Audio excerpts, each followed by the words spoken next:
Tetapi banjir yang hebat itu bukan di situ malah ya. Ada Setu Kulon juga. Ada Setu Kulon, Mugu Gede, Weru Kidul, Weru Lor.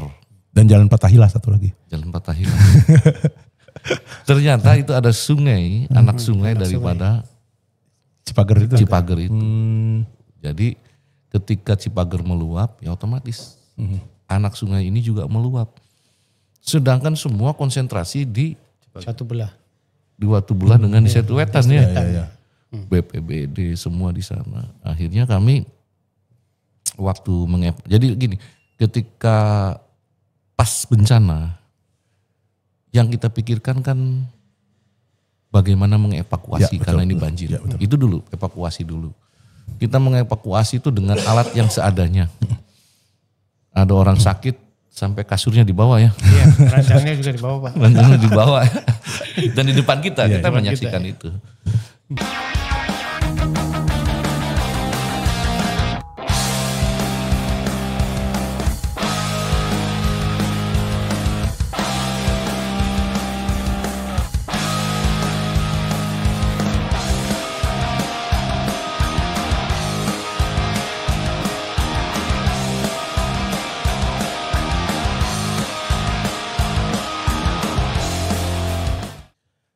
Baik, Assalamualaikum warahmatullahi wabarakatuh. Sedulur ASN, kita ketemu lagi di podcast. Kita menghadirkan tokoh-tokoh inspiratif. Mudah-mudahan kita bisa mengambil banyak pelajaran setelah kupas tuntas dan ngobrol banyak di sini.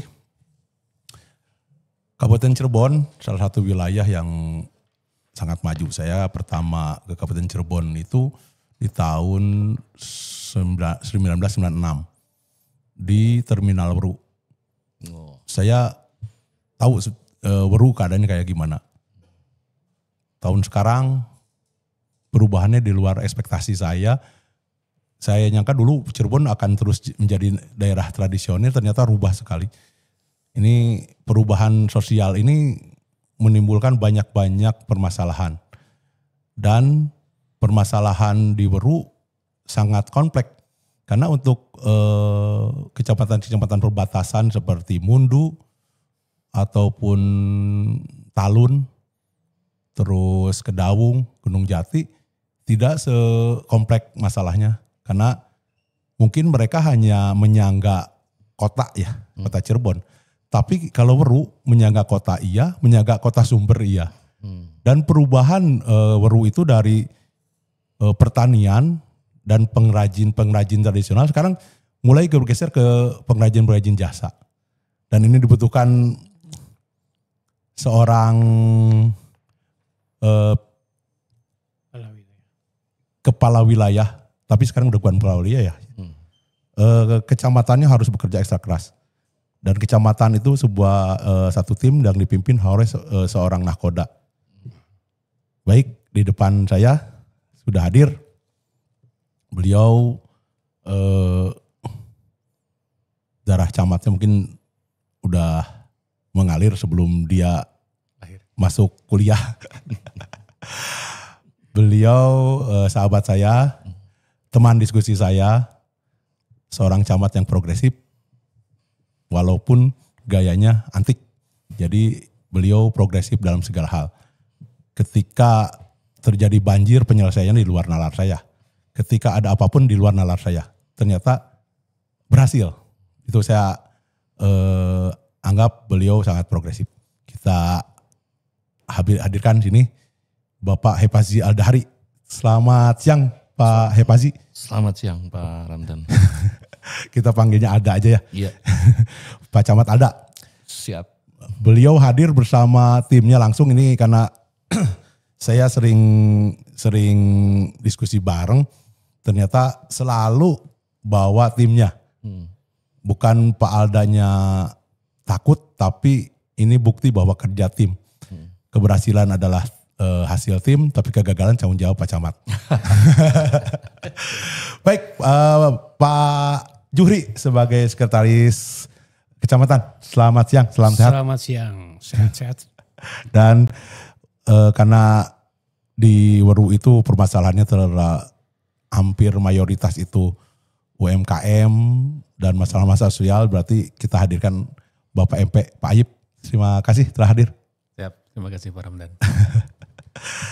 Baik Pak Camat, Siap. tadi yang saya sampaikan tadi, saya tahu permasalahan di Weru sangat kompleks. Baik dari segi sumber daya alam, sumber daya manusia, semua kompleks. Saya pengen tahu nih, biar teman sedulur ASN tahu, emang sekompleks apa sih Kecamatan Weru di mata Pak Camat? Ya. Terima kasih Pak Ramdan. Kalau kami menyebut, orang lain menyebut banyak masalah, kalau kami menyikapinya memang masyarakat yang kritis. Alhamdulillah, Siap. saya punya masyarakat yang kritis, yang tujuannya memang untuk membangun, untuk memperbaiki kinerja kita. Jadi saya anggap ini sebuah tantangan tersendiri buat saya dalam rangka mensukseskan program pemerintah. Ya. Jadi setiap yang besar itu pasti punya masalah yang besar. Betul. Jadi saya ini menghadapi berbagai masalah yang kompleks ini. Yang pertama kita sikapi dengan dewasa, artinya bahwa kita merespon permasalahan tersebut. Kemudian kita melakukan komunikasi, koordinasi, dan kita juga harus tahu, turun di lapangan, melihat fakta-fakta yang ada.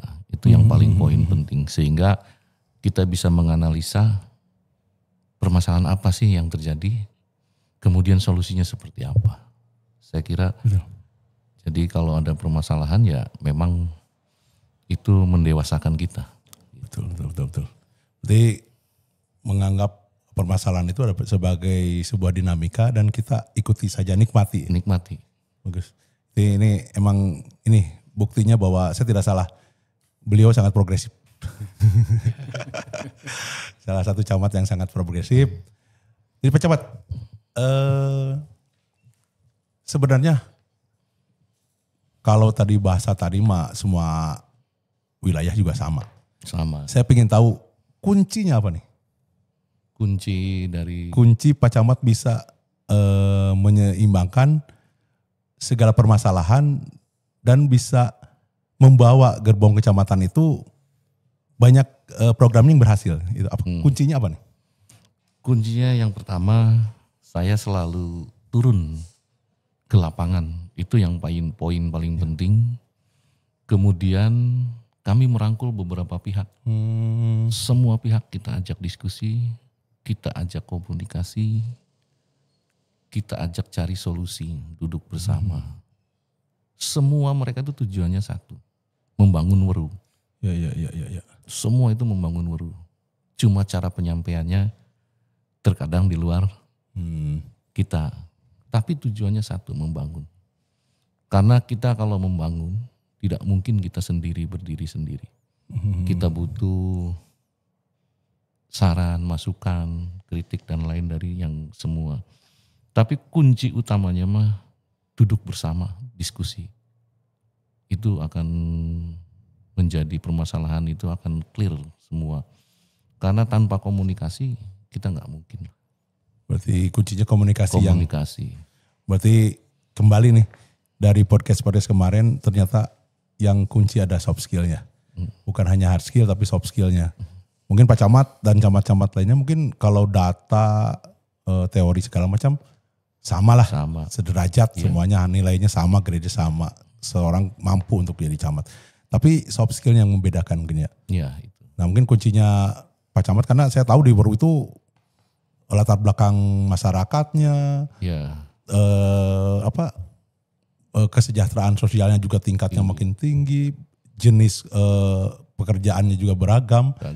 Dan saya lihat Pak Camat enjoy saja di sana. Ya itu, karena mereka menyampaikan sesuatu ke kita, mengkritik kita, adanya gap dan sebagainya. Saya sangat percaya diri karena semua bisa diselesaikan dengan komunikasi. Siap, bagus ini. Bahasanya kuncinya di sana ternyata komunikasi itu. Komunikasi. Siap. Jadi Pak Camat bisa menjalankan komunikasi dengan siapa yang datang ya. Siapa yang datang dan itu 24 jam. Siap, Dan siap. tidak terpaku harus di kantor. Ya. Kita bisa komunikasi di mana saja. Di rumah saya bisa. Makanya saya menyediakan di rumah itu ada sebuah di depan rumah itu ya ada joglo ya. Ya. Di warung jadi dimanapun jadi. Ya. Yang penting ada komunikasi dulu. Itu. Baik Pak Camat, kita akan bergeser dulu nih ke Pak Sekmatnya nih. Siap. Kalau Pak Camat bapaknya, Pak Sekmat ibunya nih. Nih kiat-kiat Pak Sekmat nih untuk mengimbangi camat yang progresif gini, apa nih kiat-kiatnya Pak Sekmat nih? Untuk mengimbangi Pak Camat memang harus ekstra gitu.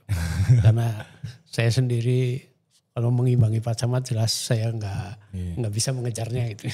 Tapi yang terpenting di sini bahwa apa yang diperintahkan Pak Camat kepada kami bawahan di Sekmat ataupun kasih-kasih yang lain itu kami sikapi dengan ya kedewasaan kita sebagai ASN gitu ya, agar bisa melaksanakan tanggung jawabnya sesuai dengan tupoksi masing-masing. Yang terpenting bahwa komunikasi antara Pak Camat dengan kami itu selalu berjalan dengan baik, sehingga kami bisa bisa selalu mendampingi ataupun bisa menjawab apa-apa yang telah dilakukan Pak Camat ataupun apa yang telah terjadi di Kecamatan Meru. Gitu. Terutama kami selaku sekretaris gitu ya selalu menginformasikan juga kepada masyarakat itu. Kalau masyarakat itu membutuhkan informasi gitu bahwa kepada kami gitu ya bahwa apa sih yang sudah dilakukan kecamatan. Tentunya di sini kita lagi booming gitu ya mengenai PKL yang di Haji Abbas itu ya. Nah, otomatis kami sekretariat harus bisa menginformasikan yang istilahnya benar lah, proporsional gitu. Artinya bahwa masyarakat itu mendapatkan penjelasan yang cukup gitu. Itu. Karena sekretaris ada fungsi humasnya juga, Pak. Ya, fungsi humasnya juga. Ya, kemudian ya kami beserta jajaran sekecamatan itu emang selalu turun ke lapangan langsung melihat langsung apa yang terjadi dan apa yang dibutuhkan masyarakat. Nah, sehingga ya tugas-tugas kami dengan Pak Camat itu selalu bisa berhasil. Seperti itu, Pak Ramdan. Baik, mungkin alhamdulillah mungkin karena peran Pak Camatnya juga bisa seuyunan. Ya. Kita bareng-bareng, saya lihat selalu bareng-bareng di semua kegiatan. Dan hari ini juga bareng-bareng. Bukan berarti Pak Camatnya nggak berani ya? Artinya bahwa Pak Camat itu selalu memberikan pembelajaran pada kami gitu ya. Makanya beliau itu selalu melibatkan kami agar kami juga bisa gitu ya. Kedepannya bisa memecahkan masalah apabila terjadi permasalahan yang sama itu. Karena kedepannya kan mereka yang memimpin, Bang. Nah, itu salah satu pemimpin progresif itu. Nah, ini memberi panggung buat stafnya. Kelebihan Pak Camat itu di situ gitu. Ya mungkin juga tidak salah Pak Camat progresif. Iya, makanya kami itu sangat senang sekali gitu kalau bersama dengan Pak Camat tuh akhirnya ilmu kami itu bisa selalu menambah gitu ya mengenai yang terjadi di masyarakat maupun di kecamatan itu. Ya belajar bareng itu ya, kita selalu belajar bareng menghadapi dinamika itu ya. Nah sekarang ini langsung ke ini nih, topik yang kemarin emang banyak penasaran sih ini. Saya lama di wilayah Meru waktu dulu di sub ya. Beres ini susah pisan. Saya hampir namanya PKL maupun ke arah Trusmi maupun ke arah kecamatan itu ampun mungkin hampir frustasi gitu ya. Kemarin saya kaget juga ketika Pak Camat mulai deklarasi akan saya bereskan, saya sampai ikut kemarin, kayaknya saya ikut juga. Saya kaget, pertama sumpah saya pesimis juga, ini mampu nggak Pak. Ternyata waktu membuktikan Pak Camat bisa. Jadi ini kembali hard skill kita setara, tapi soft skill lah yang membedakan. Ya. Saya ingin ke Pak Ayub ya sebagai tangan kanannya Pak Camat untuk penanganan PKL. Apa kiat-kiatnya kiat-kiat Pak Camat yang diemban oleh Pak Ayub untuk memindahkan PKL yang sangat berat? Baik, terima kasih Pak Ramdan. Pada prinsipnya kami selaku MP ya, kasih ketertiban umum, ketentraman dan ketertiban umum selalu berkoordinasi dengan Pak Camat mengenai potensi-potensi kerawanan dan lain-lain. Sehingga pada saat kami turun di lapangan dengan arahan beliau dengan mengedepankan komunikasi terhadap kepada PKL maupun paguyuban dan masyarakat sekitar. Dengan cara komunikasi yang baik tersebut, alhamdulillah PKL menyadari bahwa mereka posisinya berada di Jalan Syahdatul Kafi itu salah, mengganggu ketertiban, mengganggu kemacetan dan lain-lain, dan diarahkan, dan kebetulan memang ada tempat ya Pak Camat, dan memang itu komunikasi Pak Camat dengan beberapa pihak dan PKL sendiri berkomunikasi dengan baik sehingga PKL tersebut mau dan istilahnya kalau potensi kerawanan banyak Pak, tapi alhamdulillah bisa diminimalisir sehingga bisa tercipta kawasan di Jalan Haji Abbas pasca relokasi di Jalan Syahdatul Kafi tersebut. Gitu. Malah sekarang macet sekali karena barengan dengan Ramayananya. Ya, Ramayana Fair. Jadi kita satu paket kalau main sekarang. Iya. Dan terkenal kemana-mana nih. Saya di luar ekspektasi saya juga. Ya, kok bisa maju gini? Saya hampir tidak percaya ini. Alhamdulillah memang komunikasi dengan PKL dan paguyuban masih berjalan dengan pihak pemerintah desa dan ke atas pun dengan stakeholder, dengan pimpinan daerah, Forkopimda gitu. Alhamdulillah sinergis gitu Pak dalam rangka relokasi dan penataan PKL Jalan Syahdatul Kafi ke Jalan Haji Abbas ini. Gitu Pak. Ini hampir permasalahan semua wilayah ini relokasi UMKM karena ini urusannya udah bukan urusan peraturan lagi, urusannya udah urusan perut. Jadi butuh satu yang progresif itu, komunikasi bagus, konsisten dan amanah. Nah mungkin Pak Camat karena berani ya, karena ada istilah Tuhan selalu bersama orang berani, dikasih jalan lagi ya di Haji Abbas ada. Kalau yang lain mungkin kebingungan, wilayah Pleret, wilayah Sumber aja sendiri mau dipindahin kemana. Dan alhamdulillah dengan Pak Camat ini bisa ketemu di sana. Saya kira di luar prediksi saya. Ya dan alhamdulillah di Jalan Haji Abbas itu tercipta ya Pak Camat jadi katon Pak. Kawasan aman dan tertib. Alhamdulillah. Omset pedagangnya naik gitu. Ya, Pak. alhamdulillah. Itu mungkin alam juga mendengar ya. Alam membantu Pak Camat. Terima kasih Pak Camat. Baik Pak Camat, kembali ke Pak Camat nih. Ya, siap. Pak Camat bisa prediksi nggak 1-2 tahun ke depan wilayah Waru kayak apa? Dan apa nih persiapan Pak Camat menghadapi itu? Karena yakin pertumbuhan Waru itu bukan gini lagi, tapi loncat-loncat pasti. Saya yakin karena baru terlihat dari perkembangan perumahan, terus perekonomian tinggi sekali dan sulit diprediksi. Saya ingin pancing Pak Camat nih. Prediksi Pak Camat nih, 5 tahun ke depan baru kayak apa?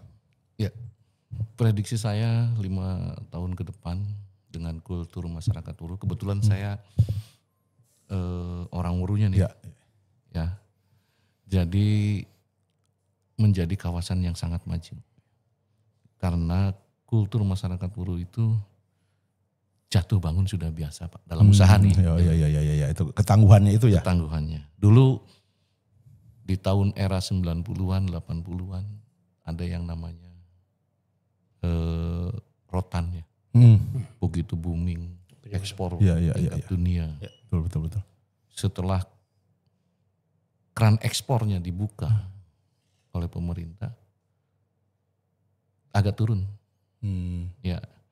Kemudian signifikan juga turunnya. Turunnya signifikan. Tapi karena memang jiwanya jiwa entrepreneur masyarakat Wuru. Mereka berinovasi. Rotan habis, pakai yang namanya waktu itu ya pakai pisang. Oh iya, eceng gondok pisang. Ya. Kemudian yang terakhir adalah sintetis. Jadi terus berinovasi. Dan saya menyebutnya Wuru itu Jepangnya Indonesia. Kenapa dikatakan begitu? Karena satu desa mereka punya brand masing-masing. Bicara Tegalwangi, bicara rotan. Bicara Karangsari, sarung tenun yang luar biasa. Itu harganya mungkin Pak Ramdan kalau tahu itu harganya minimal 1 juta satu sarung. Kemudian Setu Kulon, Setu Wetan itu pengrajin kue. Ya betul. Mugu Cilik itu baja ringan dengan kanopi dan sebagainya. Hampir satu desa. Kemudian Werulor juga batik. Jadi di kami setiap desa punya ciri khas ya. Artinya bahwa punya brand. Dan mereka jatuh bangun biasa. Gitu.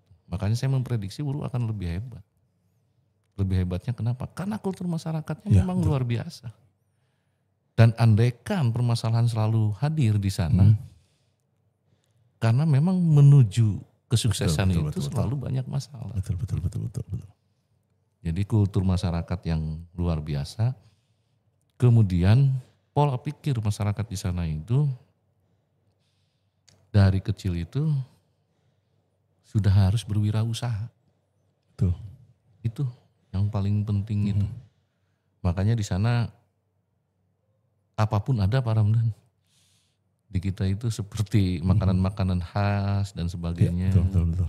Pak Ramdan, yang menarik itu saya kemarin warga ngomong gini.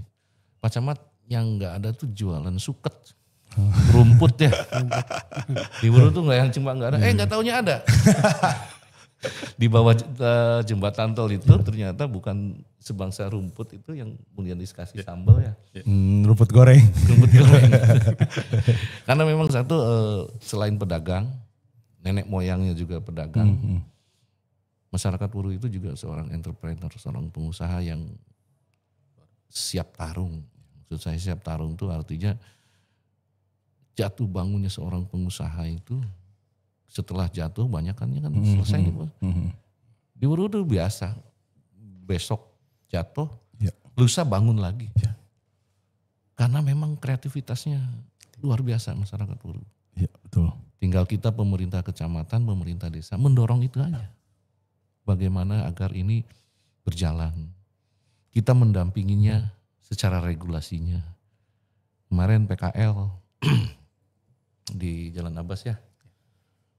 Kita dorong legalitasnya. Kita berikan NIB, kita berikan sertifikasi halal dan kita berikan hak ciptanya dan kita berikan pembayaran digitalnya, QRIS. Oh iya betul. QRIS ya. 4 poin itu kita berikan dan ternyata kita kaget gitu. Yang target kita 300 pedagang. Ternyata sampai ke 500 ya. Inden Pak. 500 pedagang. Dan ke depan Pak Ramdan, mudah-mudahan bisa diterapkan oleh beliau-beliau ini nanti mengganti mungkin ke depannya. Saya inginkan 3-4 tahun ke depan kawasan Jalan Abbas itu menjadi kawasan digital. Pedagang kaki 5 tapi bayarnya digital ya. E-banking ya. E-banking termasuk parkirnya Pak. Kita pengen seperti itu. Artinya supaya supaya ada greget lah. Bahwa kita ke situ kan harus punya brand kan. Iya. Jadi kalau ke PKL Batik Tusmi Werulor itu uang di sana nggak boleh pakai uang cash gitu. Ini jadi macam brand tantangan juga ya, gitu. Betul. Saya pengennya seperti itu. Tapi di PKL di yang lainnya kami mencoba menerapkan beberapa pola-pola pembangunan.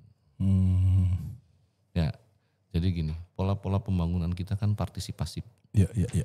Artinya melibatkan masyarakat sebagai subjek daripada pembangunan. Bukan hanya objek ya? Iya, masyarakat itu yang merencanakan pembangunan, masyarakat itu yang melaksanakan daripada pembangunan.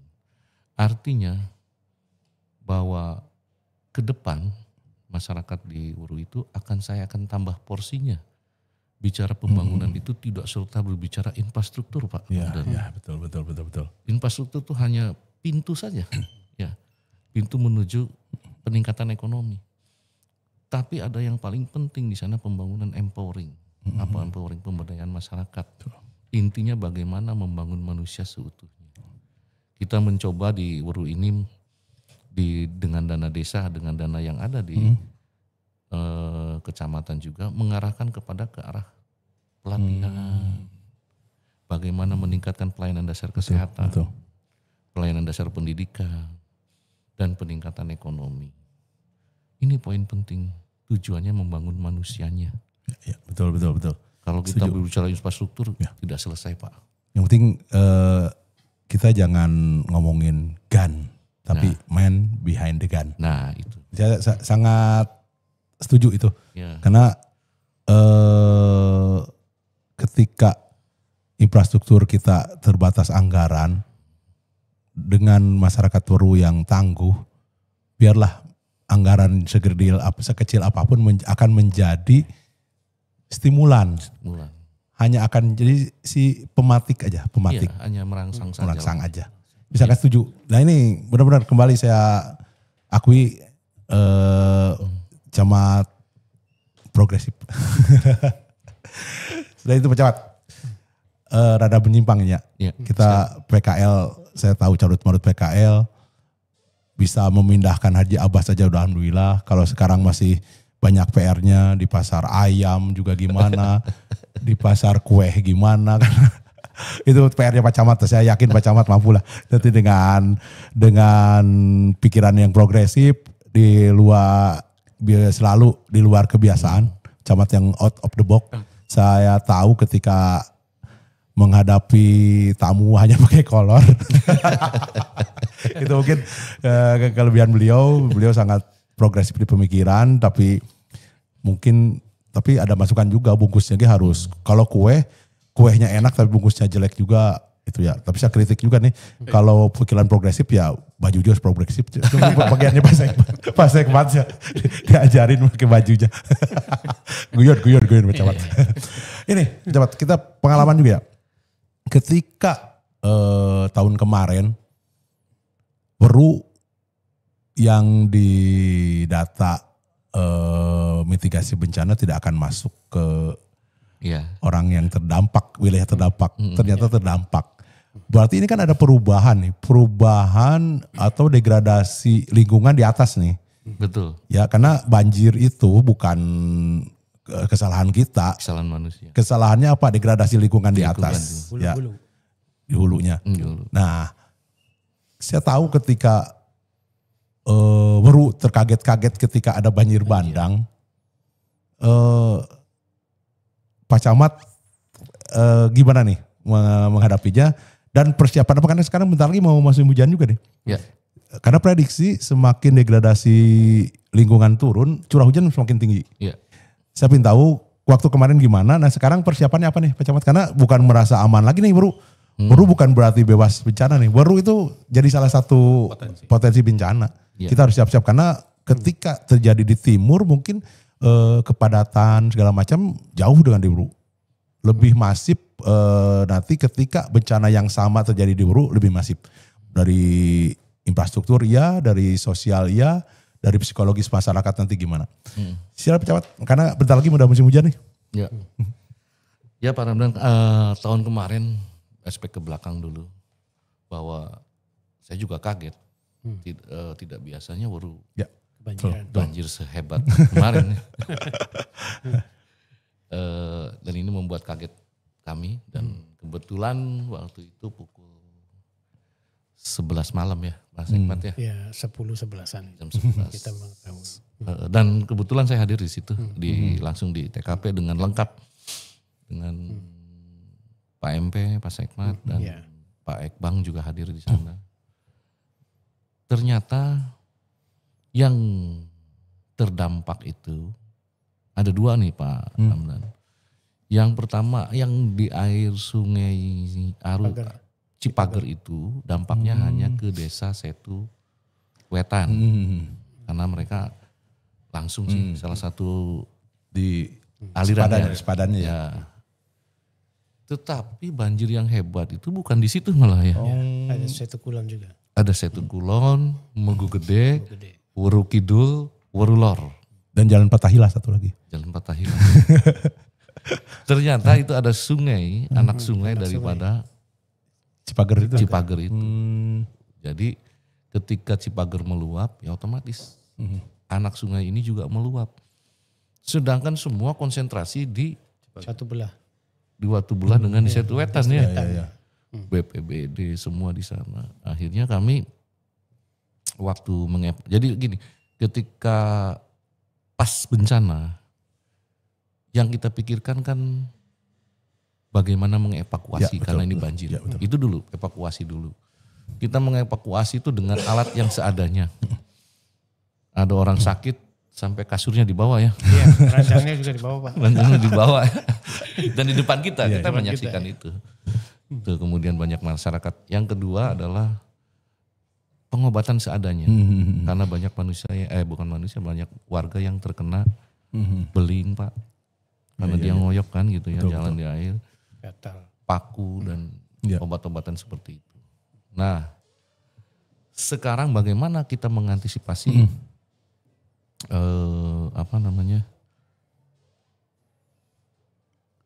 sekarang menghadapi musim banjir gitu kan. Hujan ya, udah Hujan. mau masuk ya. Ya, kita sudah memetakan, artinya bahwa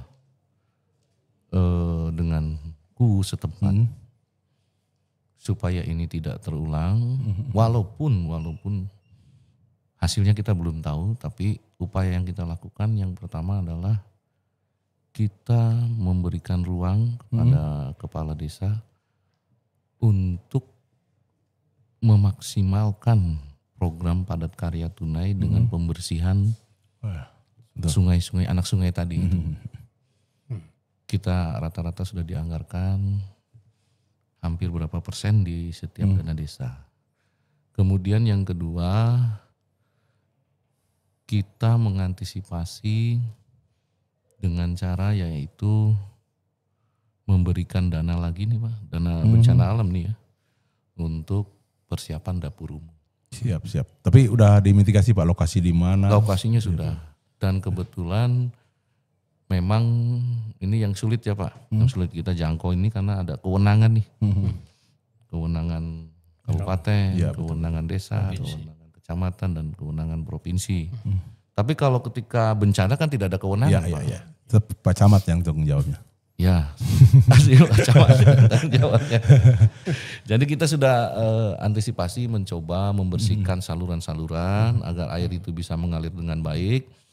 Yang kedua, kita sudah mencabut pagar nih Pak. Pagar gini. Jadi gini saya cerita, di desa Worulor itu dengan Weru Kidul ada sungai. Sungainya dikasih besi Pak. Oh, karena biar dia dihilirnya nggak ke bawah sampah ya? Iya. Oh, iya. Ini juga kan Ya, jadi ya. masalah kan. Di satu sisi ini kok saya langsung turun tuh. Iya. Saya lihat sendiri, kok ini perbatasan kok dikasih Pagar. besi. Sungai itu di besi Pak. Iya. Tujuannya apa nih Pak Kuku? Supaya sampah itu tidak masuk desa kami katanya. Oh, iya. Otomatis desa sebelahnya kan banjir. Banjir ya, betul. Sampahnya nggak diangkut, banjir iya. Sampahnya nggak diangkut. Kalau banjir itu jangankan di pagar, wong jembatan aja jadi pagar. Jadi pagar. Jembatan. Nah, yang kedua, tantangan yang paling hebat ini, Pak. Kenapa pakai padat karya? Karena jujur di anak sungai itu, Pak, tidak masuk belko, Pak. Oh iya ya. Kalau Itu masuk- emang space untuk masuk juga udah padat udah semua. padat, Iya, Pak, di betul. sana. Padat. Jadi kita solusi satu-satunya membersihkan manual itu tadi. Dengan kesadaran masyarakat, bersama-sama masyarakat kita bersihkan. Karena kalau pakai ekskavator kita nggak bisa, Pak. Betul. Karena boro-boro mau masuk ke situ Ya, di ya. sana itu penduduk sangat padat. Terus emang tidak menyangka akan banjir di sungai itu ya. Ya, banjir itu. Kalau yang di aliran apa namanya? Pagar. Cipager, desa kita itu pas tikungan Pak. Tikungan artinya pas tikungan arus. Mungkin butuh pemecah gelombang, breakwater. Hanya itu yang dibutuhkan. Mungkin didengar sama sedulur ASN yang membidangi. Mungkin setelah menonton kita mendengar itu. Karena kemarin ada beberapa warga yang bangunannya hancur itu, tadinya ada halaman ada belakangnya, sekarang tinggal dapurnya. Ya, betul. Terbawa karena pas nikung begitu Pak. Air itu ngantem ke sini. Ya mungkin kalau dipecah gitu, pecah gelombang nggak begitu ini. Baik, Pak Sekpat, capek nggak ngikutin Pak Camat? Oh, justru senang saya. Alhamdulillah ya. Karena dengan Pak Camat yang gini butuh teman yang satu frekuensi nih. Ya, betul. Bahkan kemarin istrinya waktu- sering marah Pak. Iya, sering telepon di sini gitu. Jadi gini Pak, saya prinsipnya dengan teman-teman ini, setiap permasalahan harus turun, semua. Ya, siap, betul. Semua. Karena memang camat juga kemampuannya terbatas Pak. Perlu saran dan masukan dari teman-teman semua. Tapi intinya saya satu, bahwa kenapa mereka harus turun, karena itu memang sudah tupoksi kita Pak. Ya. Kan saya jam kerjanya tidak bisa dibatasi seperti Pak Ramdan. Saya kan 24 jam ya Pak. Ya, dalam arti Saya seneng gini Pak, saya kemarin cerita, saya mau komunikasi gitu, jawabannya gini, oh nanti aja Pak besok jam kerja. Indah banget kata-kata ini. Ya Pak, saya pengen begitu nggak bisa Pak. jadi istilahnya pelayanan itu tidak hanya di kantor, tapi di luar kantor juga harus. PKL kemarin awal-awal Pak, itu datang ke saya jam 9:30 malam. Saya didatangin kuwu dengan 10 orang PKL. Akhirnya saya terpaksa membawa PKL tersebut jam 11:30 malam ke rumah Pak Wakil Bupati. Iya betul. Tapi alhamdulillah Pak Bupati, Wakil Bupati respon, sangat respon ya Pak Sekmat waktu Ya, itu. diterima itu. Diterima jam 11:30 ngobrol-ngobrol 11:30, udahlah ke Pak Wakil aja. Iya. Saya pikir waktu itu mau dimarahin Pak. Ternyata Pak Wakil sangat welcome, sangat welcome. 11:30 malam Pak. Keluar kita jam berapa? Jam 2 ya? Ya jam 2-an itu. Jam 2 malam. Artinya kita tidak terbatas oleh waktu lah Pak. Kalau hanya dibatas waktu kan susah Pak. Makanya banyaknya pakai baju yang tidak formal ya. Ya makanya tujuan saya pakai baju tidak formal Pak. Karena memang perut saya besar. Kalau pakai gede kan enak ya. Tapi yang pertama saya pengen filosofisnya ya. Saya pakai baju bebas itu biar masyarakat bicaranya tidak kaku Pak. Tidak terbelenggu, tidak tersandera masyarakat nih mau bicara. Kalau dengan pakaian bebas kan dia bisa ngomong, Mat. Tapi kalau saya pakai seragam, Pak Camat. Nah, kan saya nggak enak kedengernya Pak. Nah mereka masyarakat nyebut ke saya gitu, Mat ini gimana? Nah itu saya lebih senang begitu Pak dibanding dengan Pak Camat. Nah, kalau ada Pak Camat berarti ada formilnya nih. Tapi kalau sudah ngomong, pedagang ngomong ke saya, Mat ente priben. Itu saya nggak apa-apa, seneng. Malah dia kadang-kadang dia yang ngasih sebenarnya masukan itu, solusi itu dari dia sendiri sebenarnya. Dia punya masalah, dia menceritakan, kita tangkap, dia sendiri yang memberi solusi. Jadi Pak Ayib egaliter sekali pimpinan Anda. Luar biasa. Luar biasa. Saya pengen nanya Pak Ayib nih. Pak Ayib, setiap Pak Camat punya keinginan, cara menerjemahkan keinginan beliau gimana? Sebenarnya mudah, Pak Camat itu kadang detail juga. Jadi asik ke kitanya. Jadi apa yang didiskusikan itu biasa sudah mengarah kepada sesuatu yang solutif juga. Sehingga kami ya merasa sangat terbantu gitu tuh. Bukan terbantu secara ini, tapi perintah-perintah beliau itu mudah untuk kami laksanakan. Gitu. Udah jelas guidance-nya ya. Bahasa yang asik gitu. Ya guidance-nya udah jelas sebenarnya, dibalik keurakan Pak Camat ini, tapi dia detail dia ya. Betul. Ya sebenarnya karena jawabannya sudah ada sendiri sebenarnya. Ini harus gini, jadi gini gitu. Ya, itu. Satu hal sih sebenarnya Pak Camat itu kita sama-sama enak, tapi tidak seenaknya. Tapi kalau podcast yang gak ada Pak Camat ngomongnya gitu nggak? Kita asik. Baik, Pak Camat, satu lagi nih, saya biarin. Tadi Oh, UMKM berhasil ya. Bencana udah siap-siap nih, udah berhasil. Saya uji sekali lagi. Kemarin datang di podcast kami, mungkin segera tayang, tentang narkoba. Ya.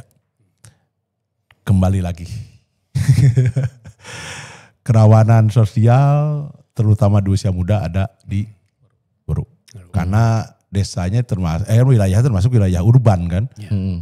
Wilayah yang hidupnya di kampung, yang mau menuju ke kota, dan pergaulan mereka sudah ke kota langsung. Ya. Terus Kabupaten Cirebon itu kan lintasan jalan nasional. Dan Weru salah satu di simpul-simpul jalan nasional itu. Jadi informasi baik maupun buruk pasti nomor 1 di Weru. Terutama tentang kenakalan remaja, tawuran, terus geng motor juga, peredaran narkotik juga. Bikin tahu nih apa nih yang dilakukan Pak Camat nih. Ya, Pak Ramdan, ini permasalahan nih sangat luar biasa, terutama belum selesai ini datang Ya, ini ya, saya ini bukan hanya soal narkotik ya. Di kami juga salah satu tempat COD ya kalau bahasa sekarang. Ya, COD. COD. Tempat terjadinya perkara Tawuran. maupun transaksi. Transaksi apa? Apapun ya, transaksi apapun. Iya, apa namanya, tawuran pelajar. Ya, ini juga membuat kita harus berpikir ekstra nih, ya kan. Kemudian alhamdulillah di Kecamatan Weru ini kemarin kita semua kepala desa, semua polsek ya, Koramil dengan tokoh masyarakat, terus FKDM, forum FKDM itu melaksanakan patroli. Ya, pakai motor, kemudian menyisir pelajar-pelajar yang jam malam di pukul berapa? 9 ya? 29 dan pukul 9 dan terjaring beberapa pelajar yang masih berkeliaran. Dan itu kita sudah melakukan 2 kali. Salah satunya itu. Yang kedua, Pak Kapolsek juga dengan Pak Dan Ramil nih sangat intens. Aktif. Sosialisasi dan sebagainya kepada kami. Bahkan kami mengadakan semacam bukan tolak bala ya, selamatan bersama. Selamatan bersama di Desa Setu Kulon dengan tokoh masyarakat, MUI, di pinggir jalan Pak. Kita mengadakan ngaji bersama. Ya, betul. Ya. Tujuannya supaya menarik masyarakat agar mengingatkan masyarakat bahwa yang di lokasi COD tersebut kita jadikan sebuah pengajian. Jadi saya Kapolsek dan Ramil dengan tokoh masyarakat MUI ngaji di situ Pak. Habis Isya sampai pukul 9.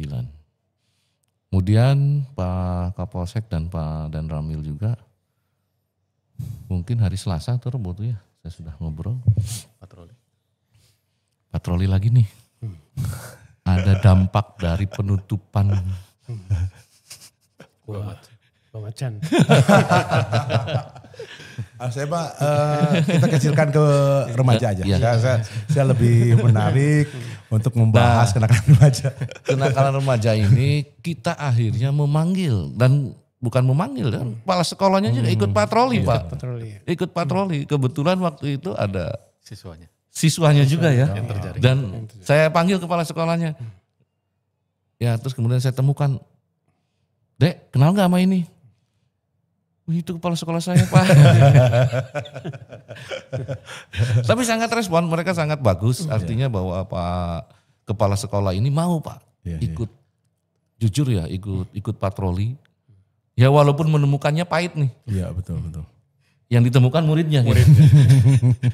Tapi dia konsen bahkan dia yang memotivasi. bahwa ayo nggak apa-apa walaupun itu murid saya yang kena juga. Toh faktanya seperti itu. Akhirnya beberapa murid ini yang itu kita laporkan ke sekolah, sekolah untuk membina, dan kita laporkan ke orang tuanya. Kalau memang terjadi lagi, ya saya minta KDM untuk kebarakin aja lah. Ya, Masuk barak. ya, jadi alhamdulillah ya salah satu mengantisipasi sebenarnya saya sering harus sering melakukan patroli. Ya. Itu poin pentingnya. Yang kedua tentu edukasi kepada orang tua murid bahwa memang di Kecamatan Wuru ini juga kita tidak bosan-bosannya Pak sosialisasi ke sekolah-sekolah untuk memberikan pemahaman bahwa kenakalan remaja ini sudah terkadang di luar batas. Betul. Dan kita juga di setiap desa sudah diberikan dana untuk pelatihan kepada pemuda, remaja, dan Karang Taruna, pelatihan tentang bahaya narkoba dan yang lainnya. Hanya sekedar mengingatkan saja bahwa bahaya-bahaya apa sih yang harus dilakukan. Kemudian juga kita mengingatkan kepada warga nih, yang paling penting itu orang tua mengenali gejala-gejala apa sih. Iya, betul. Itu yang paling penting Pak. Seperti saya selalu mengingatkan kepada setiap saya datang ke desa, saya melakukan pembicaraan itu, orang tua itu harus tahu sikap perilaku anak kita. Ketika anak itu sendirian, Ya, betul. ya kan? Ketika anak itu sedang kebingungan, nah orang tua hadir di situ. Karena yang bisa, yang mampu mengendalikan anak-anak adalah orang tuanya. Itu. Jadi saya sering mengingatkan Pak, ibu-ibu hati-hati ya. Kalau anak itu sudah menyendiri, Iya, betul. Iya kan? Potensi itu, nah itu bukan berarti dia sedang apa tuh? Ya maksudnya bukan dia jadi anak baik ya. bukan belum tentu. harus diwaspadai Pak. Justru anak-anak seperti ini yang dia menyendiri, kemudian dia biasa bergaul tidak bergaul, ya kan? Biasa bersosialisasi. Kalau saya cirinya gampang lah. Ini Pak, kalau di rumah saya gitu ya. Kalau anak-anak ini makannya bareng dengan saya, dengan orang tuanya. Kemudian anak itu tidak ada. Ya satu hari saya masih, kenapa tuh anak gak makan bareng dengan kita. Nah kalau 2 hari kedua dia tidak makan bareng dengan kita, saya deketin. Dia ada masalah berarti. Pasti ada masalah. Gitu. Saya sering ngajak, ini Pak Ramdan, saya sering ngajak makan anak saya itu di luar. Tujuannya satu, kalau ada yang gak ikut ada apa. Betul. Berarti ada gejala yang gak ini nih. Ini saya menjadi ngukurnya saya dari makan aja. Ya. Karena hanya makan kita bisa ngobrol sekarang. Nah karena hanya dengan makan kita bisa berkomunikasi, kita bisa bersosialisasi di dalamnya. Betul. Dan kita mengerti mental mereka seperti apa. Quality time. Quality time, betul istilahnya. Pejabat, saya sangat setuju dengan semua pendidikan karakter itu di orang tua ya. Orang tua. Tapi seperti kata lagu Ceylon Seven, celakanya. Kabupaten Cirebon itu angka perceraian tinggi.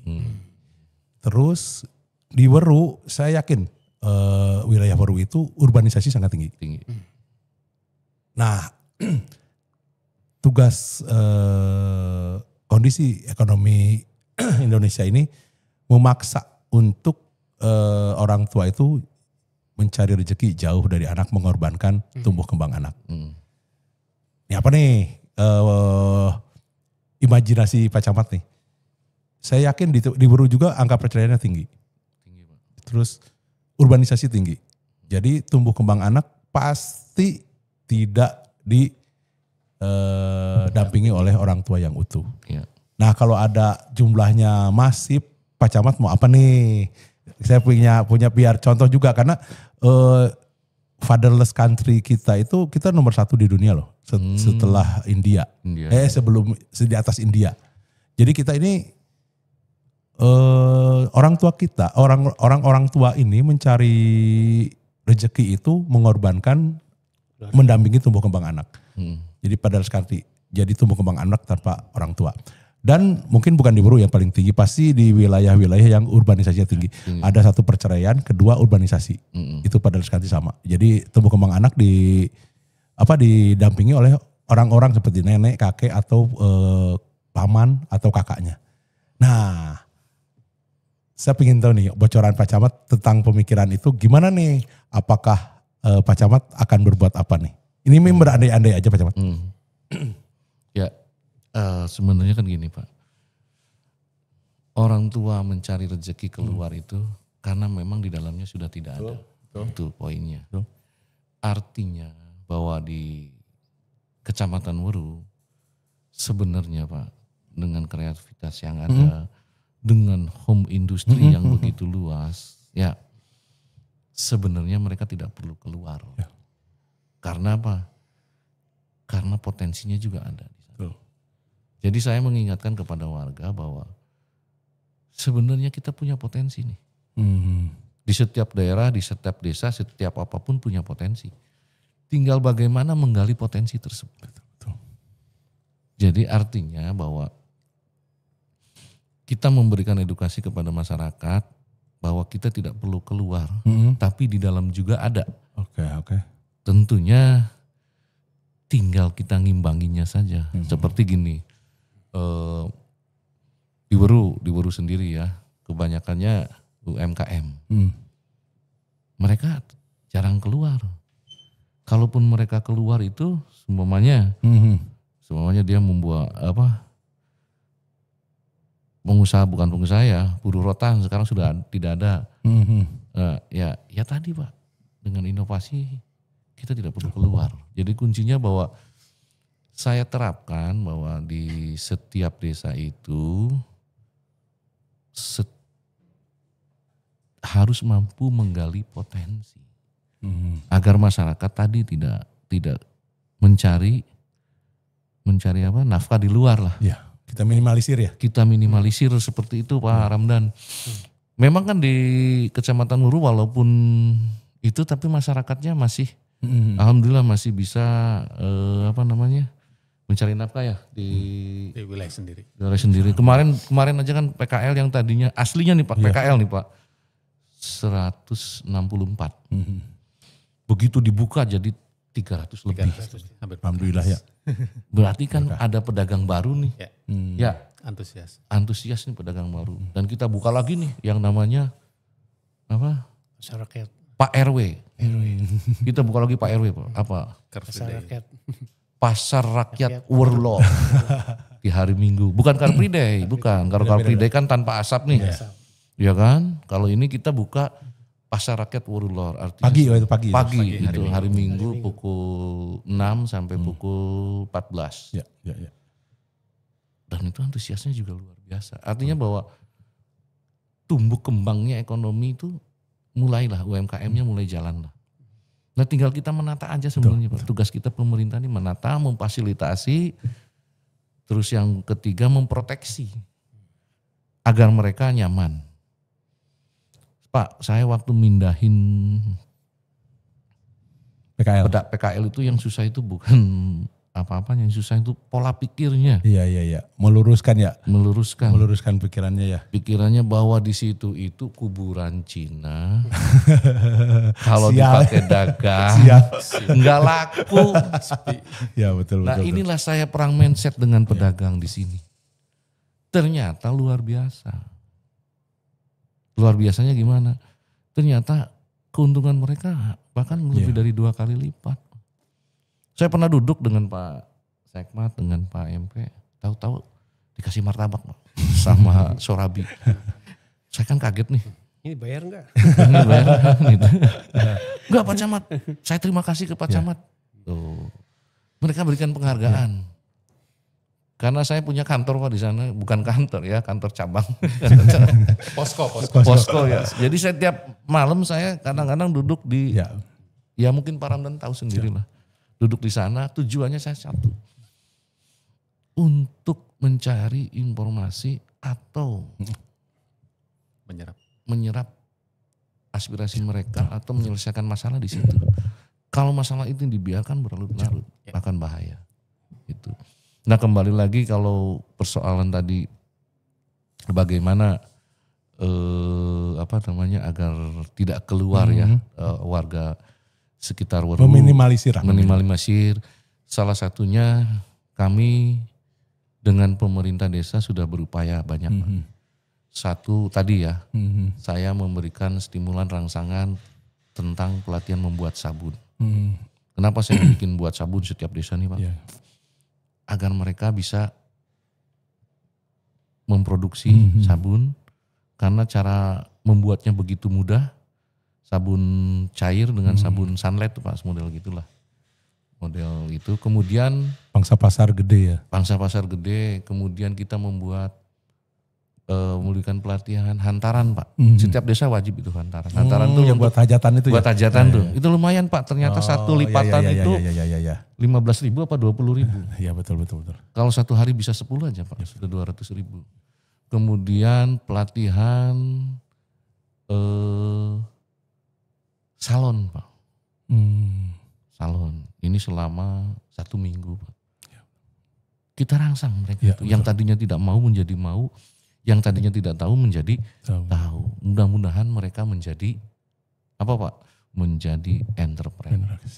Kan katanya gini, kalau orang sana bilang lebih baik jadi tuan kecil daripada jongos besar.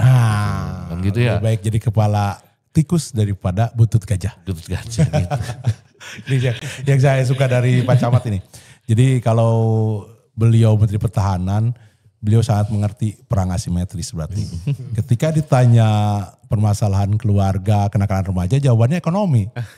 Jadi menjawab itu tidak harus apple to apple. Itu emang Pak Camat ini emang benar-benar progresif. Baik, karena waktu mungkin ya udah gak kerasa Pak Camat. Kita udah masuk sesi terakhir. Saya ingin bertanya ke Pak Aib dulu nih. Pak Aib, ketika Pak Aib punya imajinasi ideal, Pak Aib pingin Weru jadi kayak apa? Dalam pemikiran saya, Weru itu sudah luar biasa.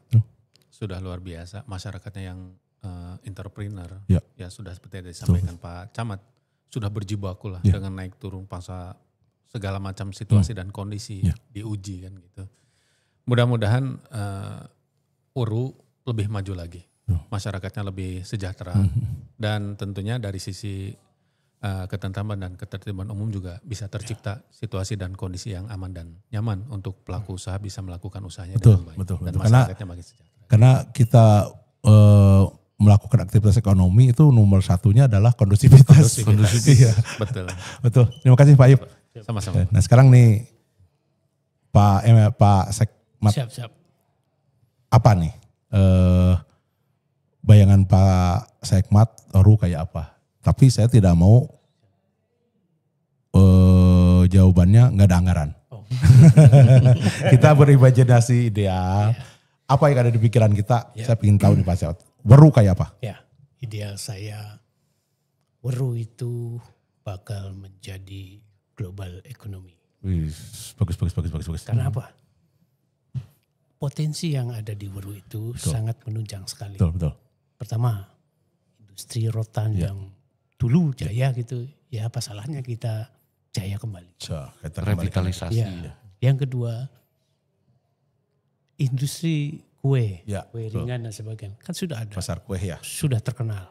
Dan kalau kita dikemas lagi menjadi lebih baik, ya menuju global itu mudah.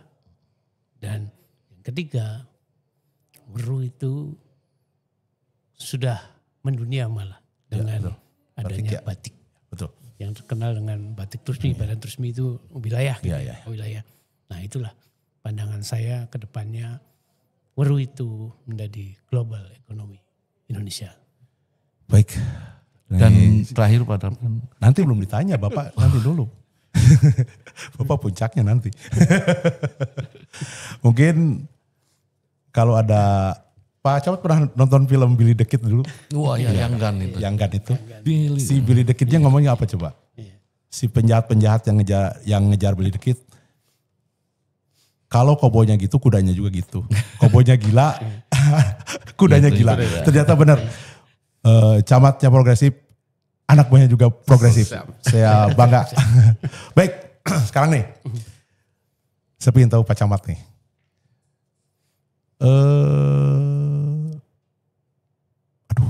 Nanya.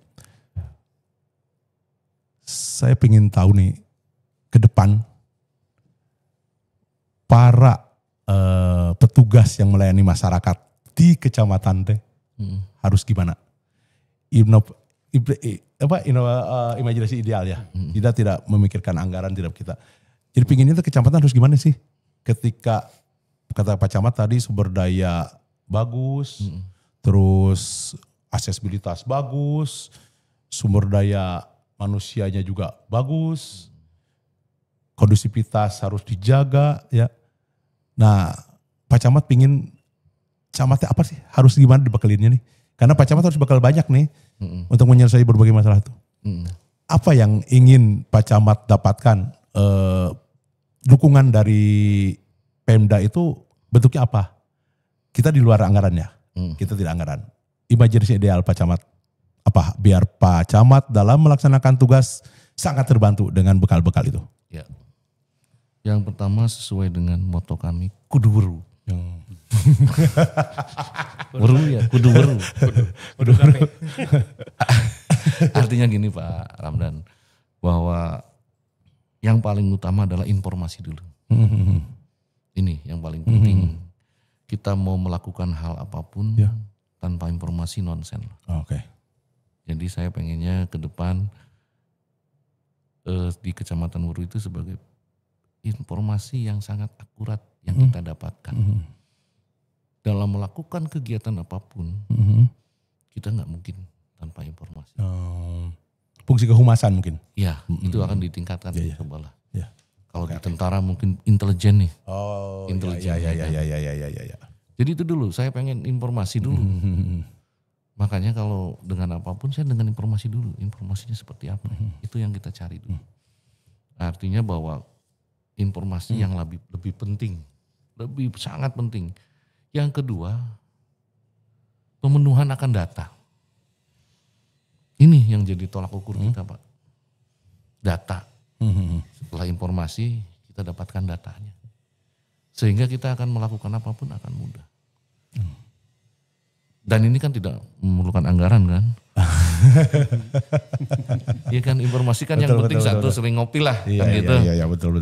Jadi artinya bahwa informasi didapat itu ketika kita sering terjun ke lapangan, sering mendapatkan, sering bergaul, sering berbaur lah dengan masyarakat. Dan kita nanti tinggal sinkronisasi saja dengan data yang ada. Itu Pak, saya pengennya jadi ke depan sebagai pusat Weru ini sebagai pusat informasi lah. Yang valid. Ya. Karena semua permasalahan Kabupaten Cirebon ya, semua wilayah tergambar di Weru kayaknya ya. Terwakilkan di Weru. Pertaniannya, apanya ya, kenakalan remajanya, terus mitigasi bencananya segala macam ada di Weru. Jadi mungkin ke depan Pak Camat akan jadi bukan camat lagi, tapi kepala laboratorium pemerintahan Kabupaten Cirebon. Kepala intelijen. Baik Pak Camat, sangat inspiratif sekali. Sedulur ASN, kita bertemu dengan, karena kenapa saya mengundang beliau selain dia sahabat saya juga, karena yang banyak keluar di apa itu Camat Weru, saya jadi penasaran. Kayak apa sih binatangnya Camat Weru itu nih? Penasaran nih. Ternyata emang. Padahal kalau solusi kita merebut solusi juga Pak Ramdan juga selalu ada. Karena saya juga komunikasi dengan beliau gitu ya.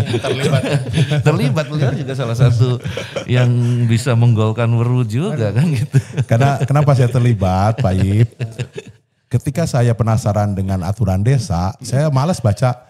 Tinggal tanya aja beliau, tekan beliau nanti keluar semua, ilmu saya juga ngambil deh, belum bisa baca lagi. Kalau di Startek itu Mr. Data, biarin aja. Saya pancing beliau untuk ngomong apapun, beliau kesinggung dia akan ngomong apa adanya tentang undang-undang. Jadi kita nggak usah baca lagi. Mungkin nanti itu kuncinya buat anak buahnya gitu. Kalau pengen. Padahal kan tahu kan, setiap kita cari solusi ada beliau ya.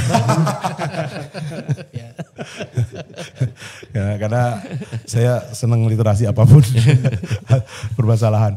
Baik teman-teman sedulur ASN, kita mungkin di sesi akhir kita bisa ambil kesimpulan bahwa dalam segala masalah itu nikmati semuanya sebagai dinamika pertama. Kedua, kuncinya mungkin nomor satu itu kembali kepada soft skill. Kemampuan kita berkomunikasi, kemampuan kita untuk bertahan dalam tekanan, kemampuan kita untuk berinovasi itu sangat penting. Mungkin hard skill kita sejajar karena mungkin lulusan S1 banyak, S2 banyak, tapi pembeda adalah soft skill. Yang paling penting lagi mungkin kemampuan beliau yang paling tinggi, public speaking. Beliau bukan hanya cari cara ngomong, tapi beliau itu bukan ketarik oleh komunitas, tapi beliau masuk ke komunitas itu. Itu sangat mudah, komunikasi sangat mudah ketika kita menjadi bagian komunitas itu. Dan beliau mengerti itu. Keempat ya? Keempat, strategi beliau seperti Menteri Pertahanan. Beliau mengerti dan menjalankan apa yang namanya perang asimetris dan geopolitik. Terima kasih Pak Camat. Siap. Salam sehat, sukses selalu. Amin. Semoga Pak Camat maju terus dengan doa dari orang-orang yang telah mendapatkan kebaikan dari semua usaha beliau. Amin. Terima kasih. Semoga ke depan Kabupaten Cirebon lebih maju. Amin. Dan kita semua ada di dalamnya. Amin. Terima kasih. Wabillahi taufiq wal hidayah. Wassalamualaikum warahmatullahi wabarakatuh. Waalaikumsalam warahmatullahi wabarakatuh. Oke, thank you.